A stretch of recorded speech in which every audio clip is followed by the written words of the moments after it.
Welcome to LOA Today. Walt and Louis D'Souza here on this Monday, September the 24th, 2018, 8 a.m. Eastern Time, your first daily dose of happy for this day. And we're off to a great start with this week, as we always want to do on a Monday, because Monday is, in my opinion, the most important day of the week, because that's the day that we set the tone for the entire week. And if we can stick to that tone throughout the entire week, we always have a really happy week. And when we have a happy week, we have a productive week. We also have an attractive week, attracting the stuff that we like instead of the stuff that we don't like. And it keeps us on that in alignment place, where everything good starts to happen to us and continues to happen to us throughout our day. So, Louis, how are you doing today? We haven't talked in a week, but how's it been going?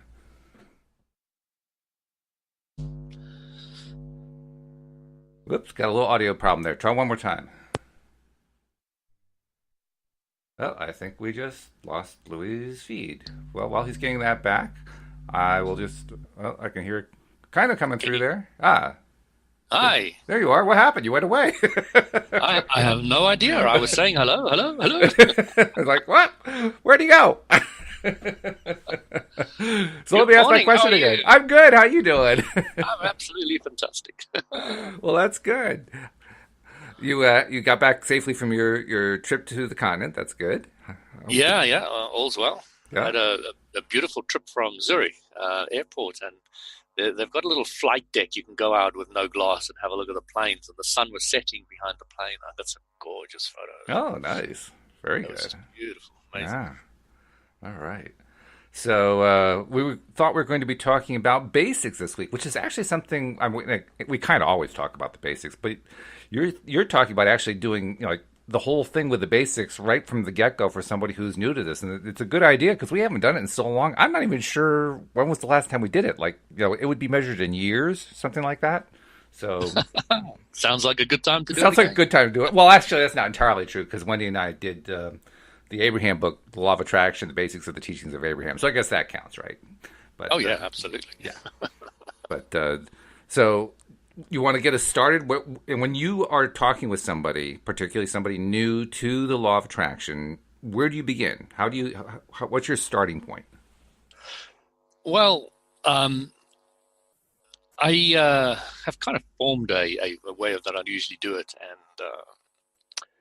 I usually start with the universal law of attraction, those words, and I start with the word universal. And what I explain is that universal is the law of the physical universe from the beginning of its time. Mm-hmm. Okay. And it's never changed, it's never varied, it's never differed, and it goes on, and it'll go on forever as long as there's a physical universe. So it's a universal, and then it's a law. So it's a basic primal law that everything obeys and always has obeyed and always will obey. And it's about attraction as opposed to assertion. And interesting contrast, attraction versus assertion. Yeah. We live in an attraction-based universe where there is no insertion. So all those cartoons that we see, insert thought here, that doesn't apply anymore. No. That needs more explanation, but we'll go into that okay, good. Later on. But it's a very, very important part is to understand that there is no insertion in an attraction-based universe. None at all. So in other words, you create your own reality. Okay. Yeah. So here's your starting point. Where do you go with it from there? So then I talk about law. So, okay. The law says there's ignorance of the law is no excuse. Yeah.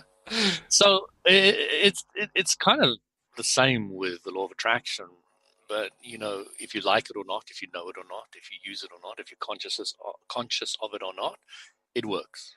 And it will work. It'll continue to work. It works in the same way, and its beauty is in its consistency, and its appreciation, I find, is the consistency. The fact that it never varies, it never changes, it never takes sides, nothing ever happens other than it does the same continuously.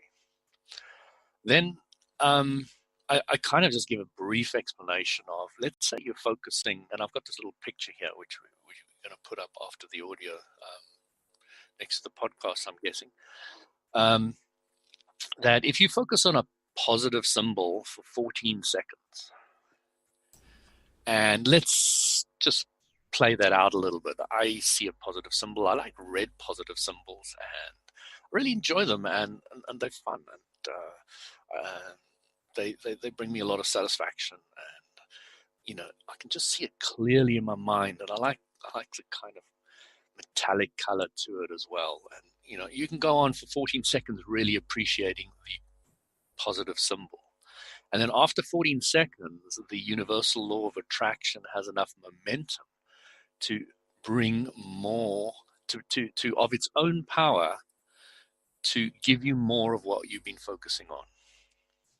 Now, I'm curious, 14 seconds, where does the 14 come from? And the reason I ask is Abraham Hicks usually uses 17, so I'm curious about 14.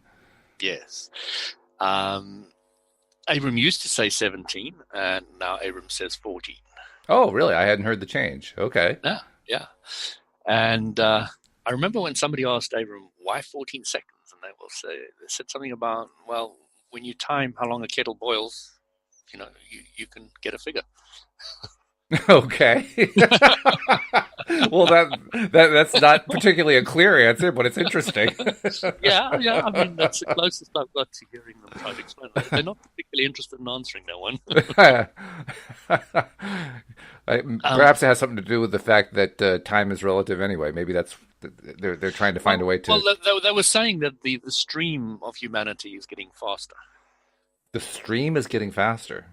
So, in other words, our focusing more on what we want, less on what we don't want, is getting more. So, therefore, the time. So, if you were completely in alignment all the time, you'd have instant manifestations. The law of attraction would kick in straight away.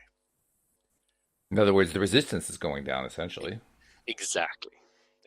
Humanity is, and as far as I understand, they're basing it on a collective of all the humanity. Interesting. I had no idea that things were speeding up that quickly. Yeah, I mean, they've been going for 35 years? Something like that, yeah. But I mean, in the space of, millennia, that's not all that big. That's a pretty small number of years. It is, and it's quite a few seconds shaved off. I wouldn't be surprised if the prime mover of the speeding up is the teachings of Abraham Hicks. I wouldn't be surprised either, yeah.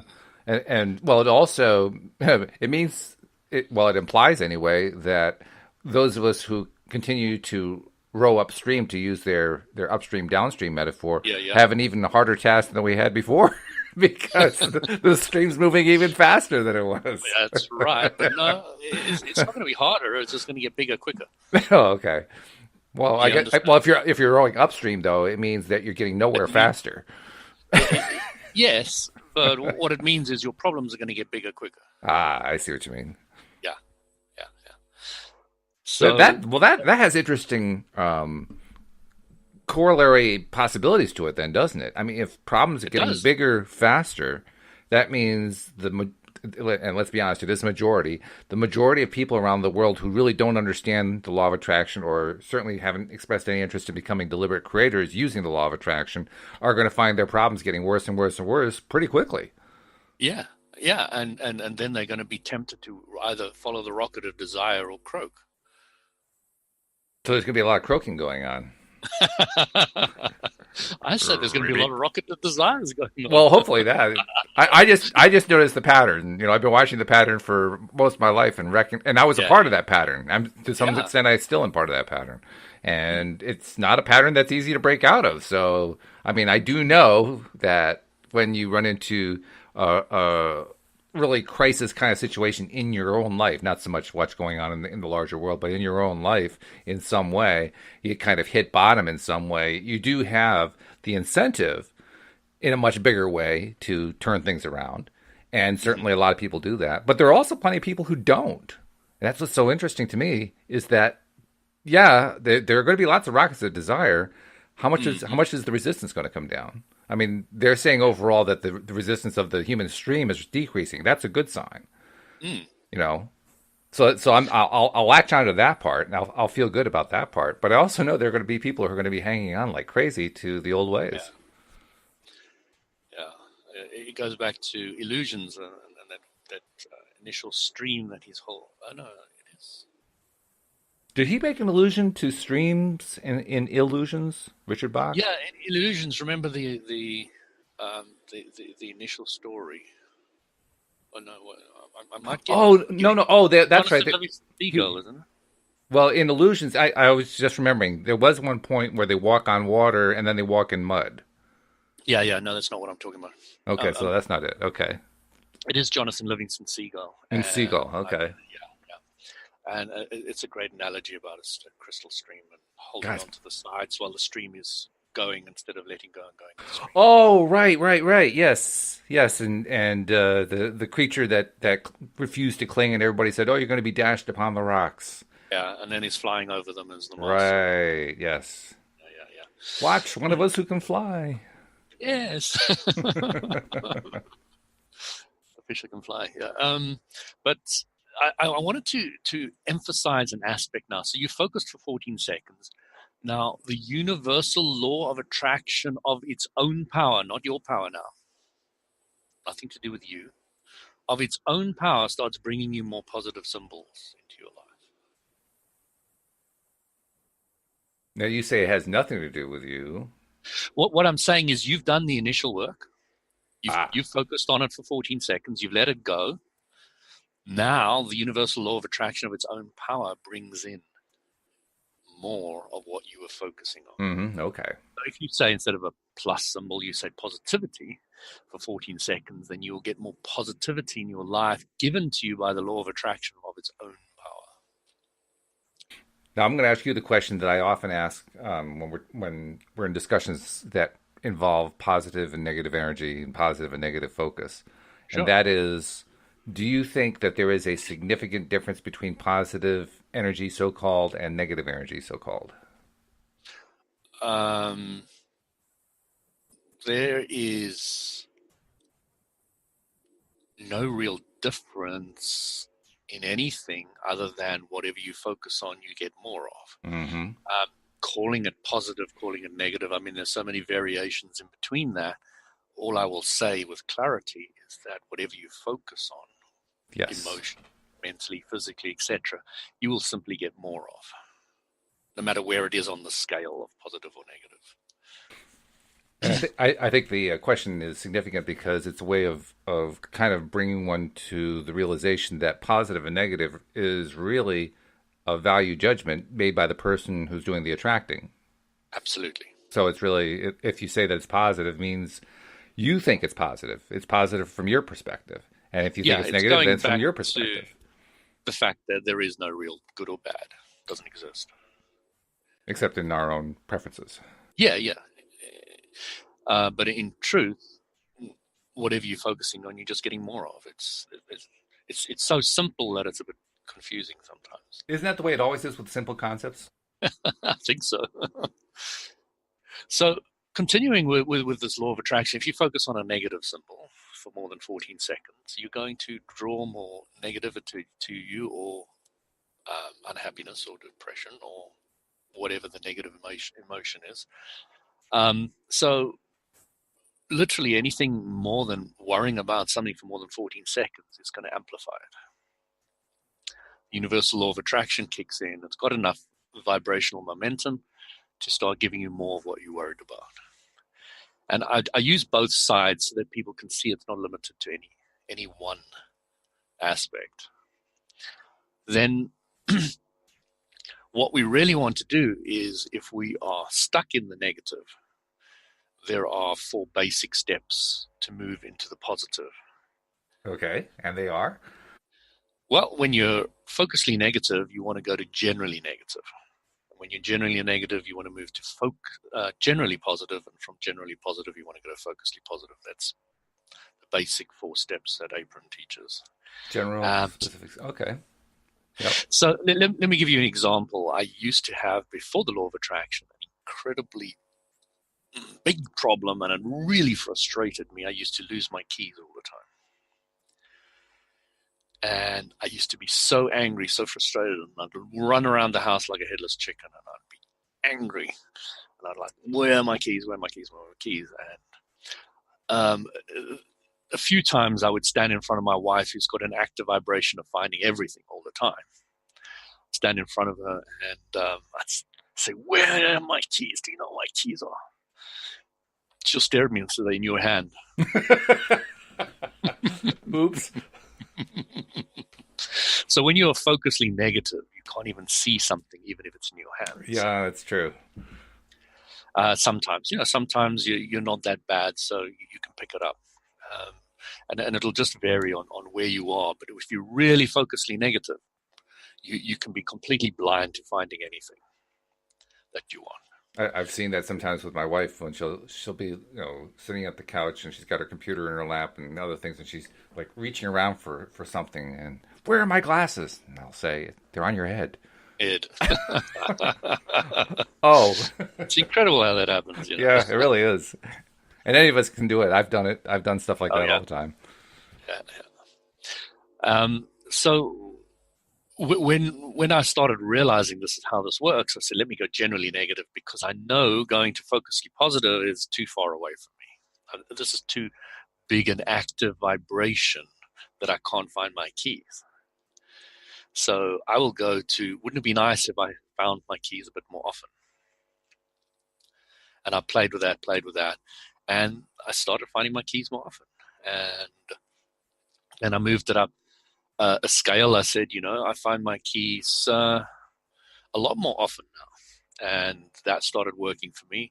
And then I started to get generally positive. When I haven't got focusly positive yet, I don't always find my keys by any stretch of the imagination. But, I'm now in the generally positive, where I find my keys most of the time. So those 4 steps are very, very important to go from where you are, where the problem is, to the solution. And when you're in the vicinity, as Abram says, when you're in the vicinity of the problem, you're nowhere near the vicinity of the solution. It's true. And conversely, for somebody who doesn't normally lose their keys, it can be kind of baffling to help somebody who does lose their keys. I never lose my keys. I always have them. I always know exactly where they are. But you hear your words. I know exactly where they are. Oh yeah, that's at all times. The vibration. It's always right there. Yeah, exactly. It's a very confident, strong belief, and I just, you can feel that in your words. Yeah. And so when somebody says they're always losing their keys, first I chuckle a little bit, but I don't want to laugh too loudly because I don't want to embarrass or humiliate them or anything like that. But but deep down inside, I'm saying to myself, but it's easy to know where your keys are. How could you not know? Because you've built up that active vibration. Well, exactly. Yeah, that's just it.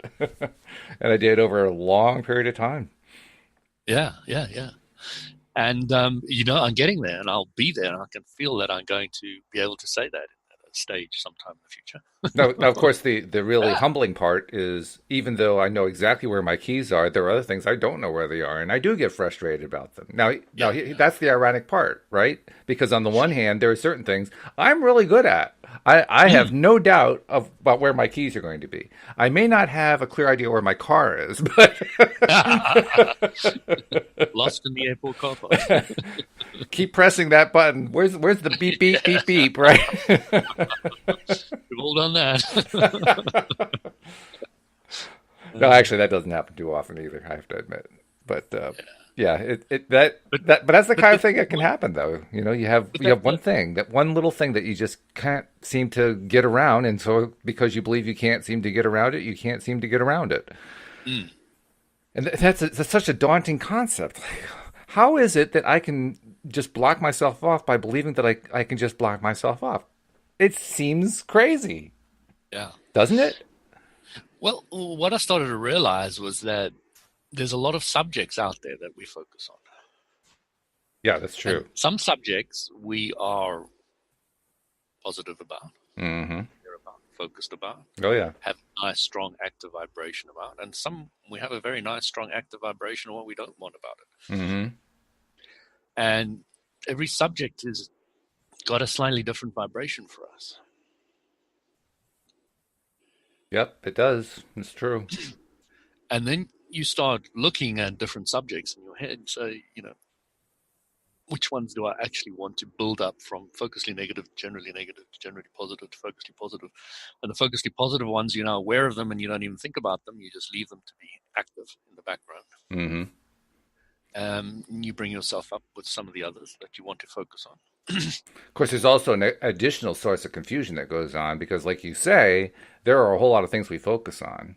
And invariably, even those of us who are deliberate creators, we're flitting from one to the next throughout the day because that's just the way our days go. There's so many things to deal with, so many things that we're interested in or not interested in or whatever, and we're constantly making decisions. Yes, I want this. No, I don't want that. Yes, I'll do this. No, I won't do that. On and on and on. When you have all that stuff going on, well, first of all, it creates a bit of a confusion when it comes to understanding the model because at any given moment in time, I could be attracting this and not attracting that, and attracting this unwanted thing and not attracting that wanted thing. And there's like 4 different things going on there, and they're all in the same space. That's just 4. What happens if you have 100 of them? And now you're trying to keep track of all that stuff, and it's like, what's going on? I can't handle this. Do you have to keep track of them? No, you don't, but it feels like you do. When you're in that negative space, I mean, when you're trying to, at least I found this. Maybe this isn't true for everybody. But I found that when I was first trying to become a deliberate creator, and I did recognize very early that if it's all about how you're feeling and that your thoughts govern your feelings, well, I recognized very early on that I was experiencing a lot of negative thoughts. So many of them that I couldn't chronicle all of them. I couldn't keep track of them all. And every time, scary to see how negative you are in the beginning. Oh, God, yes. Yeah. God. Where on earth do I start? Who could possibly swim out of this? So anyway, when you're in that spot, when you're in that place where it just seems like everything's negative, and you put out one feeble positive thought, and it gets washed away in a sea of negativity. You do paint a picture. You see what I mean, right? Yeah. But so then we focus on a positive one, and we may able to hold it for a bit longer, and then a bit longer, then a bit longer, and the next a bit longer. And as we get into a more positive space, we can hold them longer. And then we've got which I see a lot of the people in different podcasts, the what am I called? A co-host? Co-host are talking about is you create your own reality, and you've got to focus so much on what you want and not what you don't want. So you keep on moving the goalpost forward, and then you use what I've heard a lot also on the calls is pivoting. Mm-hmm. And so slowly but surely, you get into a far more positive place. And do you know what one of the greatest effects I have found of going into the positive place is for me? And that is your thoughts aren't torturing you so much anymore. That's true. It takes a while to get there, but yes. Yeah. I used to be really weighed down by my thoughts. It used to really torture me. I could feel how it physically manifested, that torture, because I was spending so much time focusing on what I didn't want. And it literally has the ripple effect into the body, which is great because, it's showing you something's wrong. And then you start following different routes like Louise Hay, when you have the physical aberration, you can follow it through to the mental thought process. Louise Hay's book, I'm guessing. Oh yes. Well, you can heal you. Louise is. I just saw an interesting infographic that included her on it. It said that at age 57, Louise Hay was bouncing checks, and a few years later, she was running a publishing empire, which I think is really interesting. Yeah, she started really late in life. Yeah, with all this. And did incredibly well. But it was fascinating because I had a hernia at one stage. Ouch. And something said to me, have a look at Louise Hay's book. And go to hernia, and I saw ruptured relationships, and I said, "Oh, of course." And I just had a property which I was doing up in Scotland, one of my properties. I had a lot of problems with it, and I literally had to fly up, sit in the property, and start doing it up and getting the right power group of people around me before I could leave it. And my best friend husband was doing it up, and he completely reneged on everything he said he was going to do. And I'd given him some of the money up front, and I kind of lost it, and I was trying to speak to my friend, and it was and she blew up and said, I'm supporting my husband, and I'm not going to speak to you. And she cut me off, and then my sister in South Africa completely cut me off, and so I had 2 ruptured relationships which I was dealing with, and I was like, oh my gosh, hernia, ruptured relationships, and how accurate is that? And, I had this nudge to go open the book and have a look for ruptured relationships. So, it was really, really interesting how you can start trailing, and sometimes not that accurate, but you can start seeing what physical problems you got, and what mental, how mentally, what you think, and you can use different words, etc., to focus on pivoting from what you don't want to what you want, and that's what Louise Hay was very good at, and helped a huge amount of people. I can see still today the effect of that book and what it's done for many, many, many people. Oh yeah, it has definitely filled its niche in a huge way, and I think it's also inspired a number of people we would consider today to be law of attraction gurus. Partly because she was responsible for helping to publish many of them, and partly because what she wrote influenced what they were starting to teach.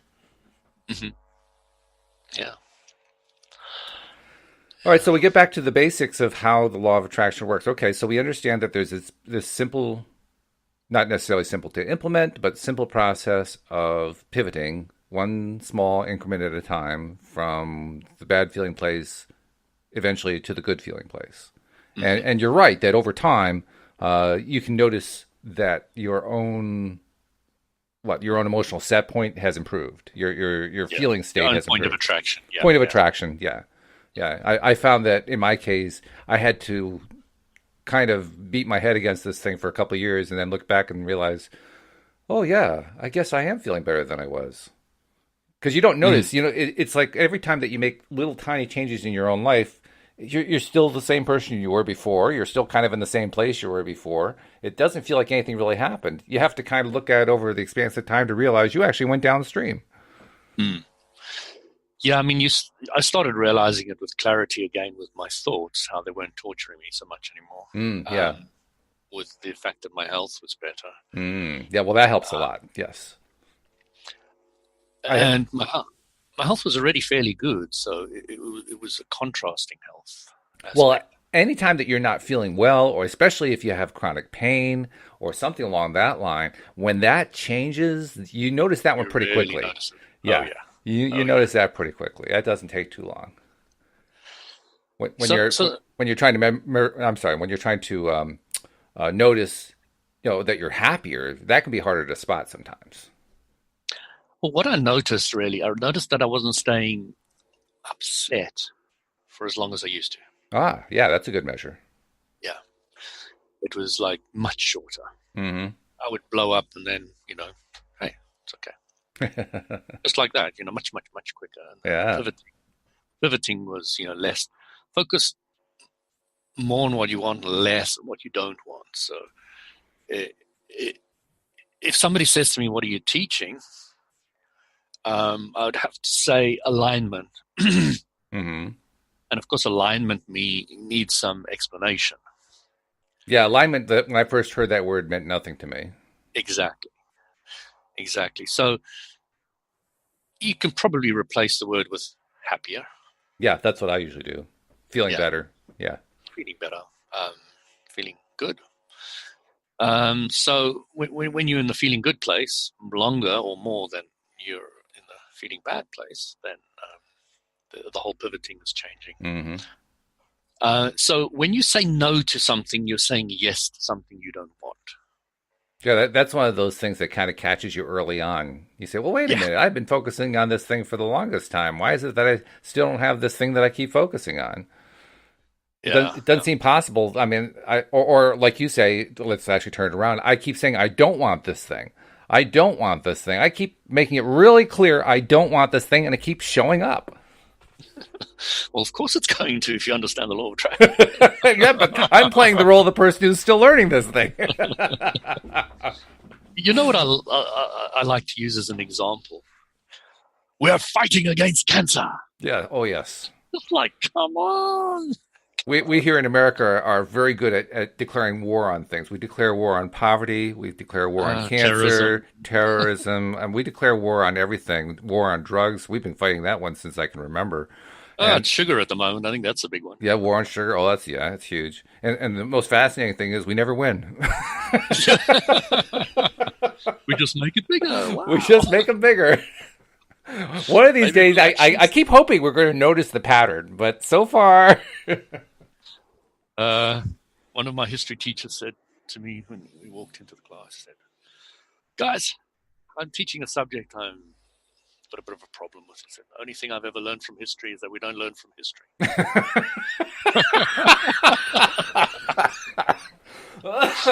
Okay, open your textbook on page. Well, that's a good positive way to start the class. I like that. Yep. But isn't that the way it so often is? I mean, take any of those wars on that we just mentioned, and it always starts off with a relatively small problem that, like you say, gets larger over time. But when it starts small and it's identified as a problem, one of the first things that you'll inevitably hear is that phrase, the one you just used. We don't learn from history. And I think to myself, now that I understand the law of attraction, well, that's a bit of a setup. Because we just declared we're not going to learn from history. Exactly. Okay. Now, that's not what the person who said that intended. No. The person who said that intended to mean, well, we haven't been learning to history up until now, but now we're going to start learning from history, and we're going to do that by fighting a war. Yeah. They don't seem to understand that doesn't make any sense. Totally screwed. Totally. Oh, well. I guess I'm particularly sensitized to it just because I've seen us here in this country declaring these wars all my life, and after a while, I just kind of shake my head like, okay, yeah, well, how's that working out for you? You've heard that story that Mother Teresa was invited to an anti-war campaign. Oh, yes. Yes. Yeah. And she refused, and then somebody, not so long afterwards, said, would you come to a peace rally? And she said, sure. No. Mm-hmm. Yep, she knew the difference. She knew the difference. And it's important for people to get that. When you're saying no to something, you're saying yes to something you don't want. Mm-hmm. Because I'll give you an example. I was in the sauna, I have a lot of sauna stories. And there was this gentleman who really likes his cars. Okay. He's got a really good car, etc.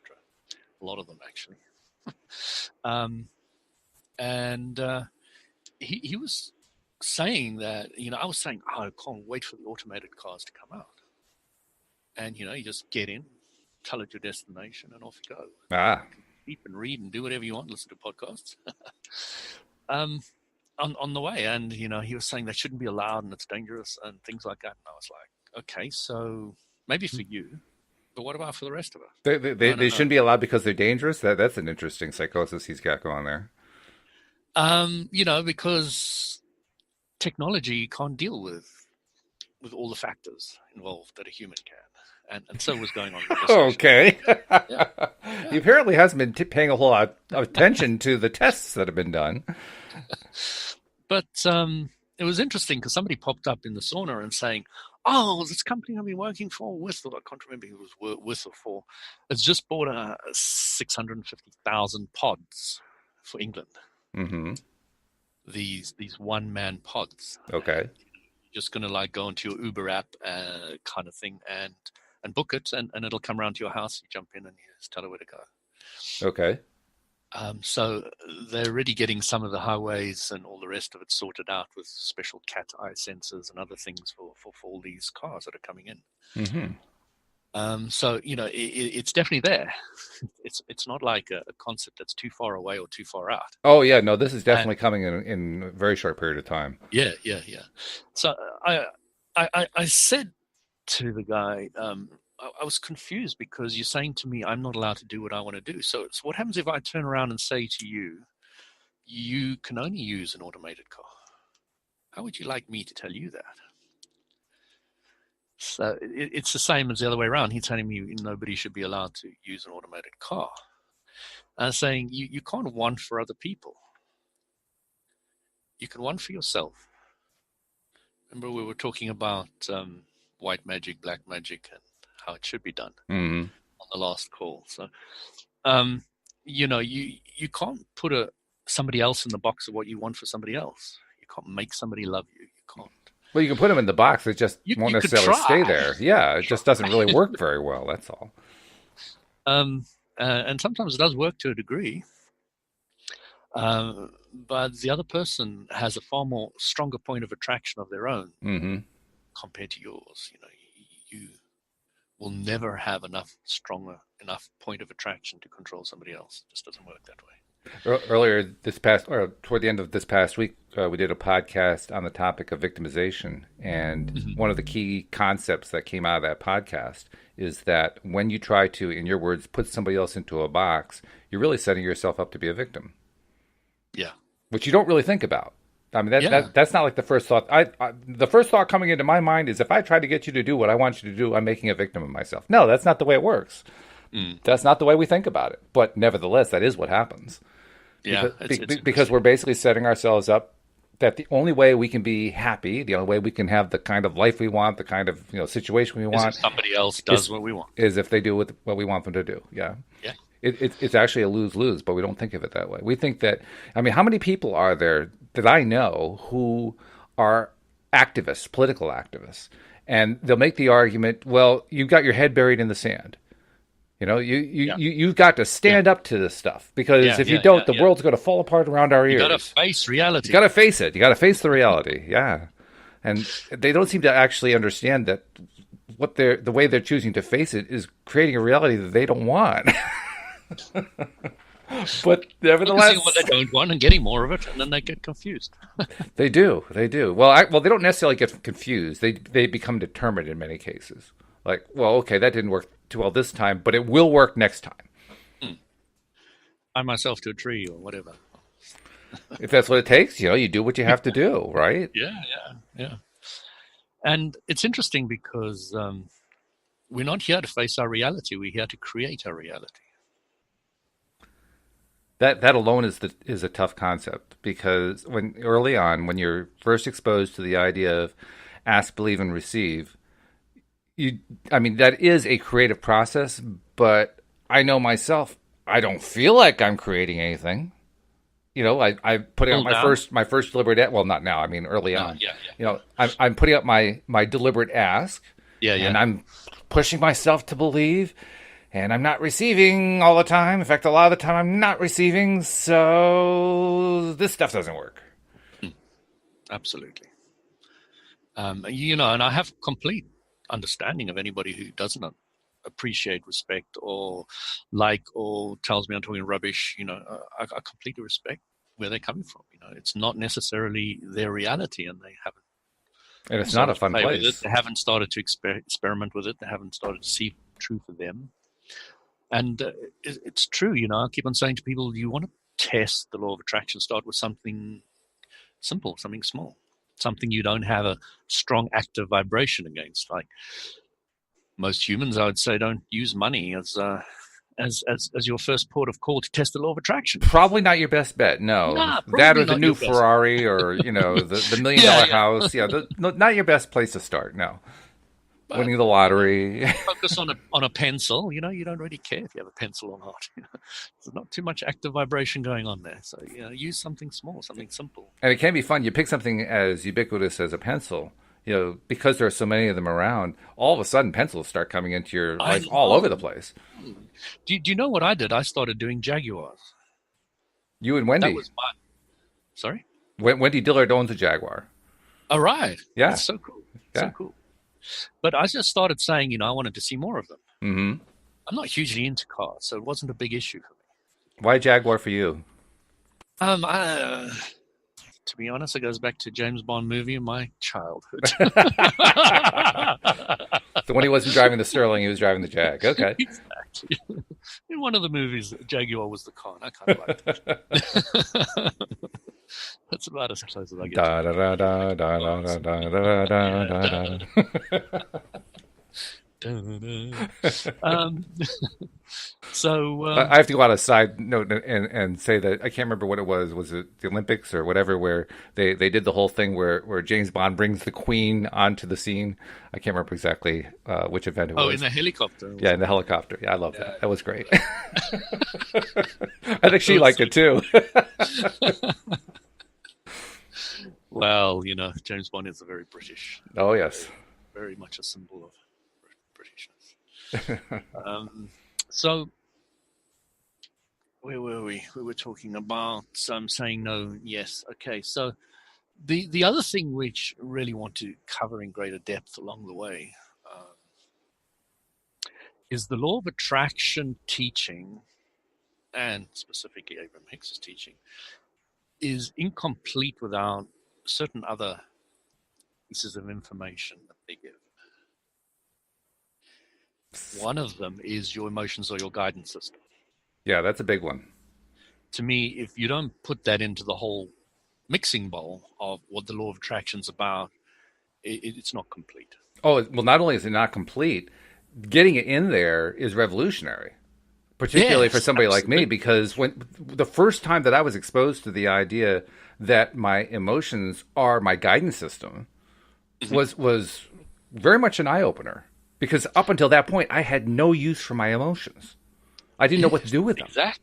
Exactly. And not only that, even if they were right, they were wrong. Even if they're wrong, they're wrong. Yeah, well, there's that too. Especially if you have to listen to your religion. No, I ran away from that when I was 14. So Yeah, that wasn't one. I had plenty of other things to deal with, but not that one. Yeah.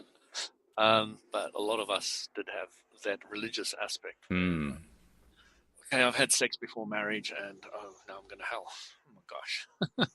Well, it was a short life, but it was a brief one. Yeah, right. It felt good. It felt amazing. I felt so connected. We're going to hell. Well, actually, you think about that one long enough, you say to yourself, well, maybe hell's not all that bad of a place. Yeah, good girls go to heaven, bad girls go everywhere.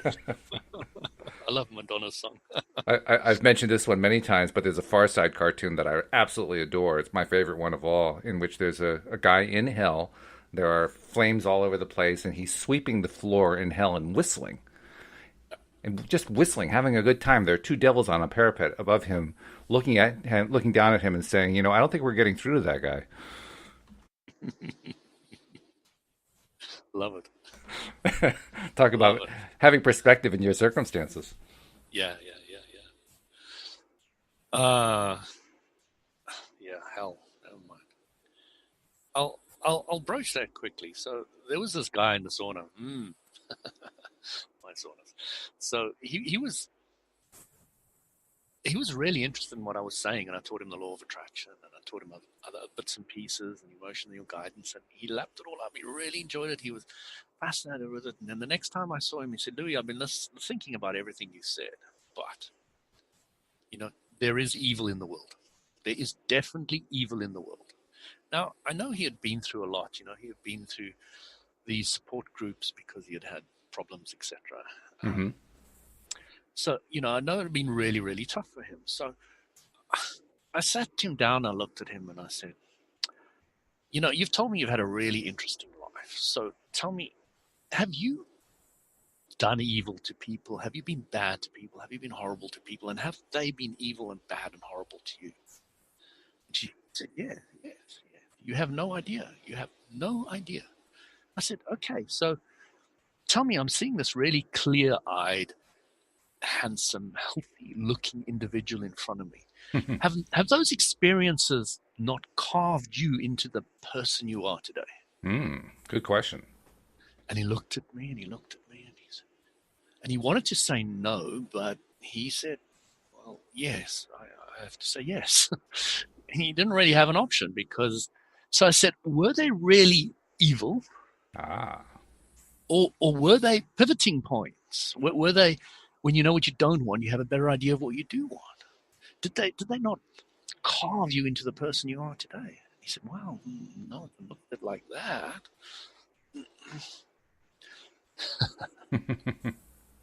And I said to him, do you know how you get rid of Satan? How you can completely eliminate him? He said, how? I said, let's give him love. He said, what? I said, yeah. What's the one thing evil can't handle? Love. What a concept. As Abraham would put it, is a negative vibration can't be in the same space as a positive one. Right. Same concept. It's impossible. So I said, I'm sure your priest or pastor has not been telling you to love Satan. Yeah, that would be basically a basis for excommunication from many churches. Absolutely. Yeah. When it is the only thing that can save them from it. Which is very ironic, to say the least. It is. Especially when you consider what the word excommunicate means. Break it down for me. Well, to excommunicate, actually refers to excommunion. In other words, you are blocked from taking communion. Oh, okay. Yeah. So you will no longer be able to eat and drink the body of Christ. Eight in that sacrament. Yeah. Yeah. Which what? Which wouldn't bother a lot of us now. Oh, well, that's true. But yeah, I mean, as I was saying, I don't really have any problem with any religion, because when I look at the period of time I was in the Catholic Church, etc., I was growing. Oh, sure. And it was a valid place for me to be at the time, even if it brought hives to what I didn't want. It brought hives. I like that. That's good. Put me out in hives. Yes, I am allergic to religion. But then you get greater clarity what you do want. So that's true. No more hives. Yeah, there's to me, I think religion is very good for a lot of people, as a place to be temporarily, like for all of us. Well, people, for the most part, don't tend to be there temporarily. I mean, especially the most fervent and the most devout. They're there for quite some time. And that for me, it created some degree of confusion. Like, why would somebody want to stay there for such a long period of time? And I still don't have a clear answer. I found that the one thing I loved about reborn Christian short phase of my life, and even going to the Catholic Church, was the social aspect. Well, that's really true. Nice. Yeah, that's huge. You know, you go for the social, you really, you kind of switch off with the preaching part. But that's kind of default, I think, to a lot of people who go. And they really enjoy the social side. There's a really nice lot of people. They've all got a similar vibration. Yep. And everything's comfortable. Mm-hmm. I was listening to one of the podcasts about breaking out of comfort zones. The comfort zone, yeah. It was great. And, so going back to what's the definition of the law of attraction, the law of attraction is the attractive magnetic power of the universe that draws similar energies together. It manifests through the power of creation everywhere and in many ways. Even the law of gravity is part of the law of attraction. The law attracts thoughts, ideas, people, situations, and circumstances. So sometimes I feel that verbal statement of breaking it down like that to be quite valuable as well. One of the concepts that made the whole thing about attracting what I didn't want clearer to me was the two-ended stick metaphor.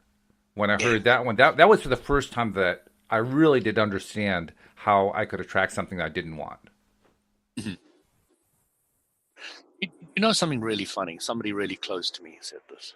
I was explaining the law of attraction to them. And I said, if you say no to something, if you say no to something, you're saying yes to something you don't want. Mm-hmm. And they said, the universe is not that stupid. Okay. Well, that's a different concept. The universe is not that stupid. Okay. I was cackling for hours afterwards. Well, how stupid do you think the universe is? Well, that depends if their point of view or my point of view is really Well, yeah, I would be correct, saying that isn't to it? them, but yes, I understand. Yes. But it definitely got me thinking. I'd never had that answer before. And I was like, this is another way of looking at it, I suppose. That's where the concept of vibration actually does help. I wondered for a while why we talked about vibration, but when you talk about something like that answer in terms of vibration, it becomes a lot easier to understand what's going on, because then it's not about the words, it's about what's going on behind the words. Yeah, the universe hears what you mean, not what you say, is getting your head around that as well. Yeah, same difference, same concept. Yeah, same concept. Yeah. Yep. And it's which is ironic, because we often blame other people for, don't listen to what I said, listen to what I meant. Yes. You're supposed to read my mind, right? You're supposed to know what my vibration is. Yeah. Do you know we've always gone through life and we can feel what people mean. We kind of read between the lines. Okay, what we're reading there is what they meant.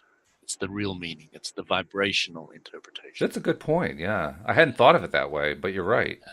In fact, how many times have I pushed myself to engage with somebody who I could tell was in a negative place? Very often. It's astonishing how often I've done that. Yeah. It's quite happy to engage with them as long as you're remaining highly positive. Yeah. It's of no value to them if you go down to their level. And that's just the thing, because most often I did it when I was not strongly highly positive. Most of the time I did it because, I was kind of feeling sorry for them and allowed myself to get dragged down to where they were, which didn't help much at all. Have you ever heard of Ram Dass? Yeah. I haven't heard any of his stuff in a long time, but yes, long time ago. It was quite funny. I was listening to something he said. I actually saw him live in London once. But he was saying that, he was a Harvard professor and he got thrown out for taking too many drugs, and he went to India to find some master to learn from. And when he arrived in India, he saw this massive poverty and he was horrified, absolutely horrified. And, poor them, and, how could they live like this? And, all these questions going through his head. Sure. When he sat at the feet of the master for a while, he came back and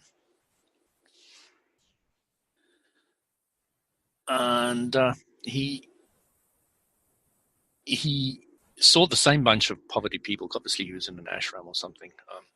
And he looked at them and he was shocked, because what he saw was they were looking at him with pity. Same people. Yeah, that's a little eye-opening right there. That was very funny. I remember Louise and I had a similar experience for our honeymoon. We went to Barbados in the Caribbean, and almost any country like that, there is a little section where people live in hovels. They're a little more than like boxes with open ends. That's where they live and sleep and eat and so forth. And at first, we had the same kind of reaction. Oh, God, how terrible. Nobody's ever improved this poverty situation and everything else. And then we ended up... Then you found out how happy they are. Not initially, eventually. Okay. What initially happened was, very shortly after that, we found ourselves on what I'll call public transport. And I don't mean government-run transport. I mean, publicly available, those kind cabs of and so forth. Taxi things. The motorized rickshaws and that kind of thing. Yeah. And when you get packed on with about 12 other people onto one of these little minibuses and get driven around town at a rate of speed that probably in most places would be outlawed, you begin to realize that these people aren't all that unhappy. Actually, they're like skiers going down the expert trail. Like, whoa, here we go. They're living by the seat of their pants. Pretty much, yeah. They carpe dieming, which is what we should be doing in any case. And we're in the backseat going, ah! Joining in with seizing the day, yeah. It does give you a different perspective on those hovels, I have to say. Absolutely. Yeah. And then there are the people who, they have little mini marketplaces that sprout up here, there, and everywhere. And at first, all you see is them, shoving their goods in your face. Look at this, buy this, and all that. And then you watch them from a more detached viewpoint, and you begin to realize they're enjoying that too. At first, the way I experienced it was, at first, I saw it as them expressing their dismay and frustration at their poverty. But after watching for a relatively short period of time, I realized that was not an accurate depiction. What was actually going on is they had discovered the method for getting wealthier Westerners to fork over the money, and they kept going with it, and they were loving it. They kept doing it over and over and over again. And that gave me a completely different perspective on what really goes on in somebody's life like that. Now, do I want to live like that? Absolutely not. I have no interest in living that life, but they do. Well, and if they don't, they can change it. Yeah. And they can, yeah. Yeah. So that helped. That helped me a lot, because it helped me to let go of a lot of the preconceptions that I have about people living in whatever conditions they live in. And while I haven't completely let go of it, I'm a lot better than I was when we went on the honeymoon. I can tell you that. And that's the right progression. That's the progression to be in. Mm-hmm. And I've only got a few minutes, but I just want to say at some stage I'll talk about my apartheid South African upbringing. Well, we should probably spend an episode on that one. Yeah. Yeah, that one could take a while. Well, let's save that one for next week, because that could clearly be really, really interesting. And we do have to get our messages in, too. So let's take the last few minutes to get the messages in as well. The first one being, have you subscribed yet?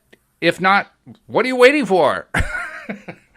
Subscription is how you get all of these episodes that we do. We do 11 episodes a week, coming right to your smartphone every single week. So take a time to subscribe if you haven't done it, so you can get all of them instantly, coming right to your phone, a little notification saying, hey, the latest episode is here. And it's really easy to do. The instructions are on our homepage at loatoday-net. Also, I can just explain it to you. I mean, Louis can explain it to you. If you have an iPhone, simple. Go to your podcast app, open it up, do a little search with the magnifier, type in LOA Today, bam, there we are. Click the subscribe button, you're subscribed. That's simple. On an Android device, not quite that simple. You have to get podcast software installed as an app first, but that's easy enough to find through the Play Store. Go to the Play Store, find an app, plug it in, boom, do a search. There you are. We're subscribed. So it's really easy to do, but if you need the instructions written out for you, that's what we have them for at loatoday.net. And for those of you who are existing subscribers, please take a moment to just keep putting out there on your favorite social media channel that you've been listening to loatoday.net, because it's working, Louis. It's working. Great. I mean, in the last 3 months, I've been saying this for the last few shows now. In the last 3 months, like 3 months ago, after like a week that a podcast episode had been up, it would have like 70, 80, maybe 90 plays on it. Now, 180, 190, 200. We've doubled it in 3 months, and we've done it just by having people put out there, hey, I've been listening to loatoday.net. It's not just that. Oh, it's mostly that. Oh, and the universal law of attraction. Well, yeah. I mean, you don't put that out there without feeling good. Well, you could, I suppose. You could say, oh, they've been forcing me to listen to loatoday.net, and I am at my wit's end. I mean, you could actually do that, I suppose, but even that would attract it. But anyway, no, please keep putting out there that you're listening, because that really is getting it into the hands of more people. And we want tens of thousands, hundreds of thousands, millions of people to get their daily dose of happy, because that makes us a happier planet. And it speeds up the amount of time that an attraction comes to us. We're down to 14 seconds and counting. We're going to be down to 12 by the end of the year. I know it. Well, carpe diem, everybody. Absolutely. And I look forward to talking to you again next week, Louis. Fantastic. Me too. You're going to tell me about all your experiences with apartheid, right? This is going to be good. All right. Let's do that. All right. Sounds good. And we will see you all next time as well here on LOA Today. Goodbye, everybody. Bye.